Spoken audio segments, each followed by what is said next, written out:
Olá, boa tarde. Eu queria falar sobre o pecado. Primeiro eu queria começar com 1 João, capítulo 2, do versículo 15 ao versículo 17. Está escrito assim: Não ameis o mundo, nem o que há no mundo. Se alguém ama o mundo, o amor do Pai não está nele. Porque tudo o que há no mundo, a sua concupiscência da carne, a concupiscência dos olhos e a soberba da vida, não é do Pai, mas do mundo.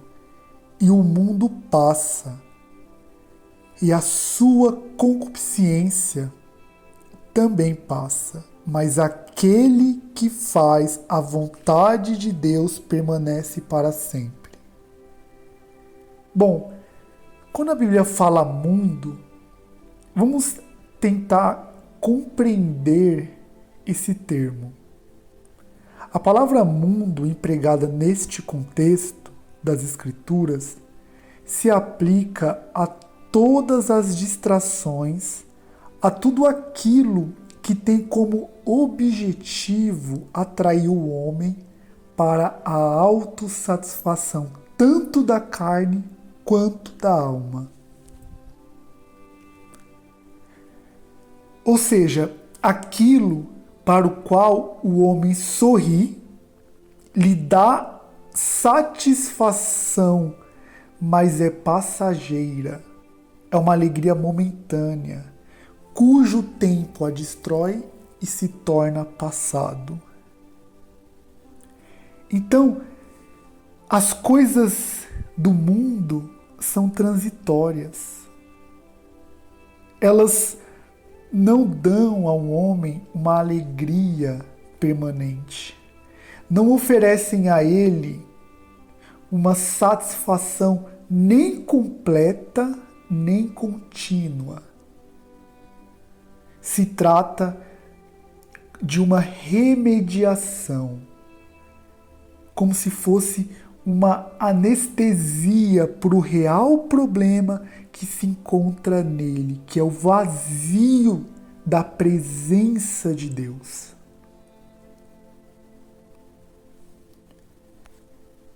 E dentre as coisas do mundo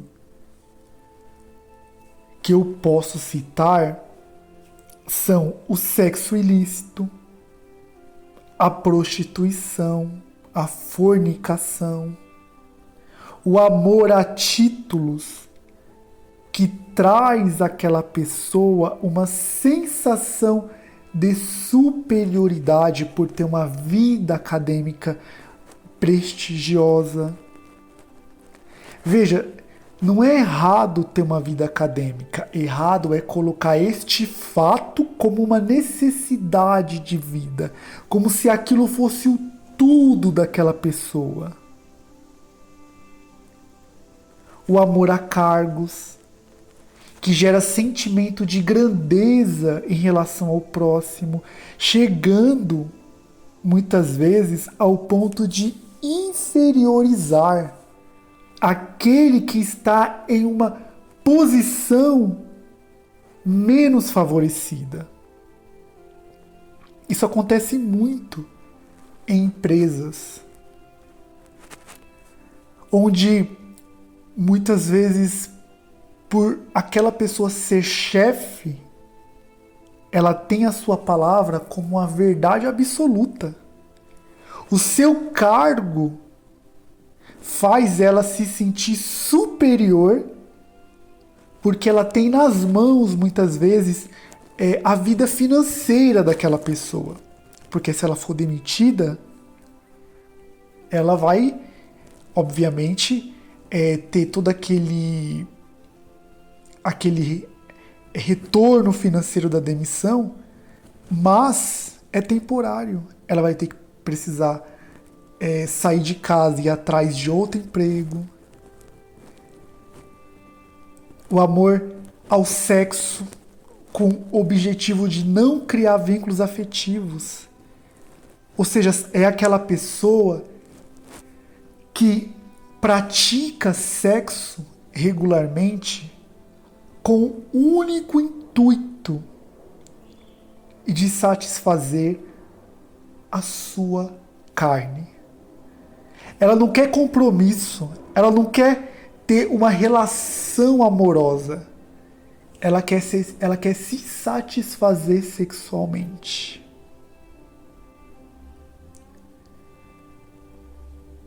O amor aos bens materiais. Pessoas que por R$ 10, por R$ 100, ela é capaz de matar a outra pessoa. Quando dinheiro nenhum vale uma alma humana. Dinheiro nenhum compra uma alma humana. São pessoas que o seu Deus é o dinheiro.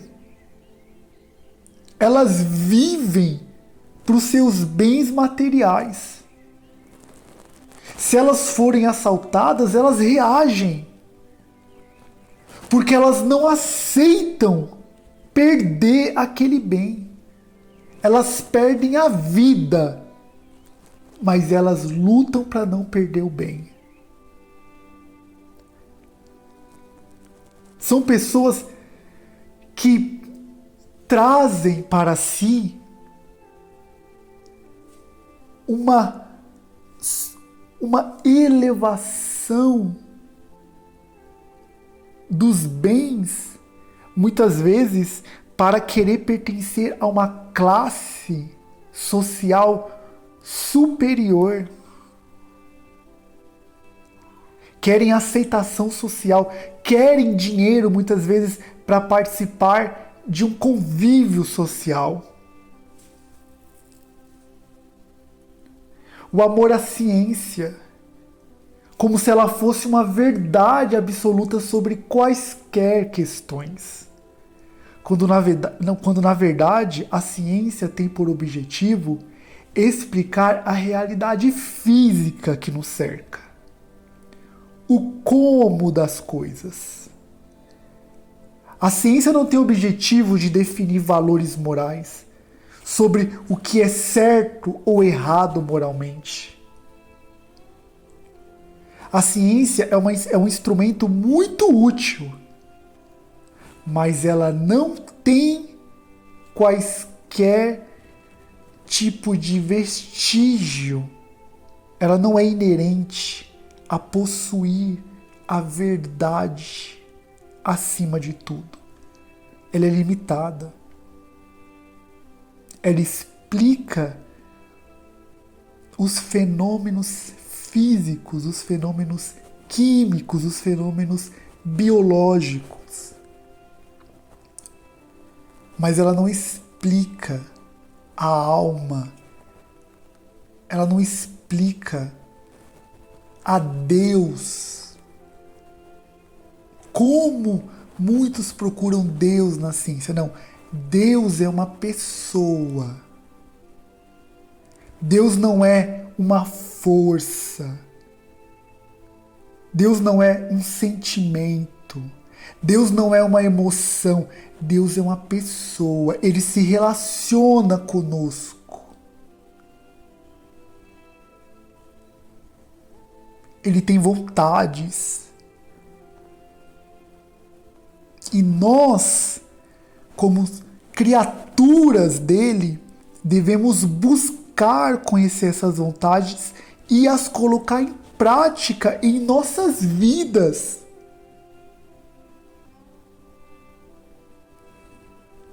Deus, ele é uma pessoa, guarde isso. Ele se revela a nós. Através do quê? Através da sua palavra. Deus não se revela a nós através da ciência, nem através de fenômenos, ainda que sejam fenômenos milagrosos. Isso não revela a pessoa de Deus. A única forma, o único meio de conhecer a Deus é através das Escrituras, através da leitura da Escritura. E essa leitura irá conduzir o homem a uma vida de oração, a uma vida de intimidade com Deus. Então, voltando à questão do mundo, há também o amor à moda, aos estilos sociais. É o luxo da vestimenta. Tem pessoas que não se vestem por necessidade, porque a vestimenta é uma necessidade. Mas ela se veste para expor a sua beleza, para alimentar a sua vaidade. Ou seja, ela não está preocupada que a pessoa conheça quem ela é.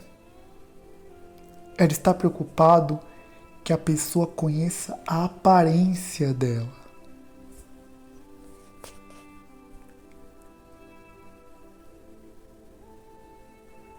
Assim, todos aqueles que amam e se satisfazem em qualquer distração mundana, o amor do Pai não está nele.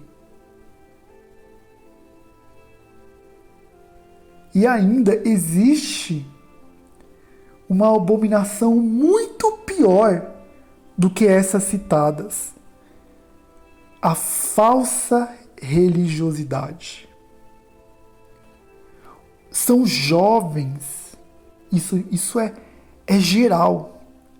E não são poucos, são muitos que vão à igreja toda semana, cantam no coral, têm coragem de profetizar dizendo ser a boca de Deus, de ler as Escrituras em público e até mesmo de exortar o seu próximo. Mas quando saem da igreja, falam palavrões, agem como malandros, traem, são mentirosos, avarentos, são iguais às pessoas do mundo. Não são autênticos, demonstram uma falsa santidade, demonstram uma falsa luz.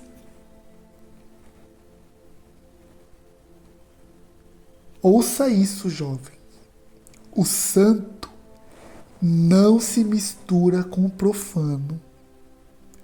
E você que age assim não escapará do juízo divino. Por isso, arrepende-se. Pois se conhece um homem pelos seus frutos e não pelas suas obras. Não é porque você canta no coral da igreja, não é porque você limpa a igreja, não é porque você prega na igreja, não é porque você expulsa demônios, não é porque você diz profetizar que você conhece a Deus. O conhecimento de Deus, ele começa quando você o serve de todo o coração, de todo o entendimento, de toda a sua vontade. Quando você é semelhante a Cristo, aí sim, aí você conhece a Deus.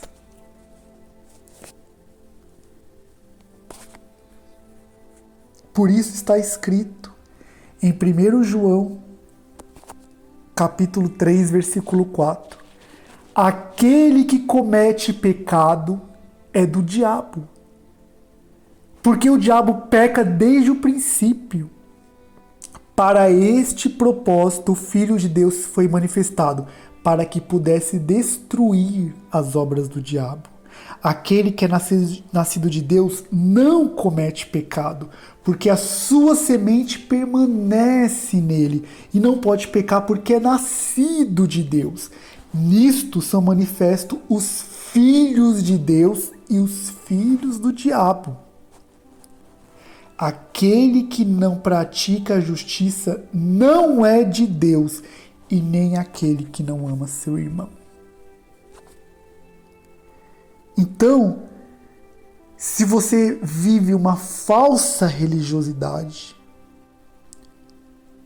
você vive um falso evangelho, porque você não tem as obras de Cristo.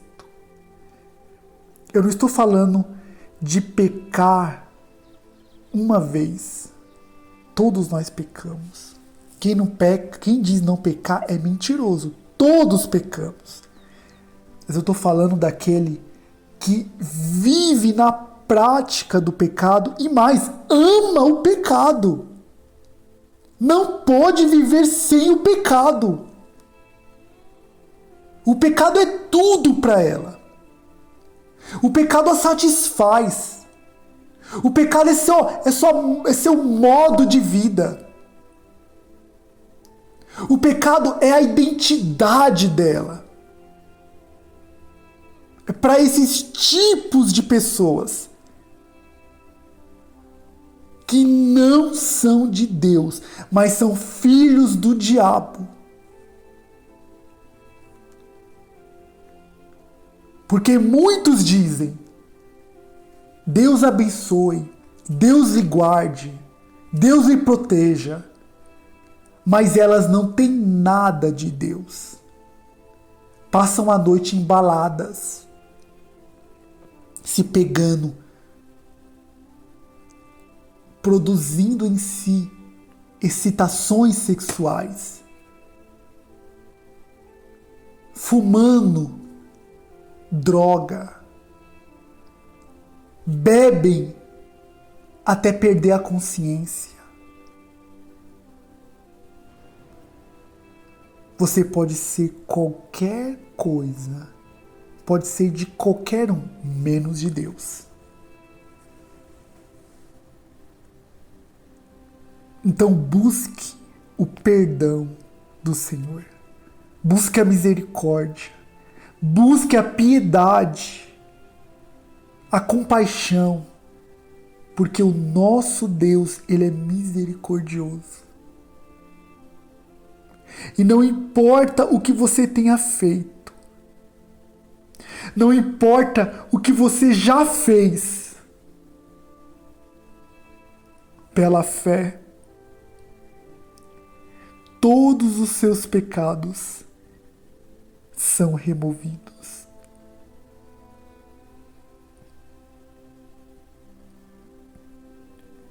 Pela fé, somos lavados no sangue do Cordeiro. Morremos para este mundo. Então não vivamos para este mundo, vivamos para Cristo. O viver é para Cristo. Cristo seja o nosso tesouro, aquilo que nos alegra.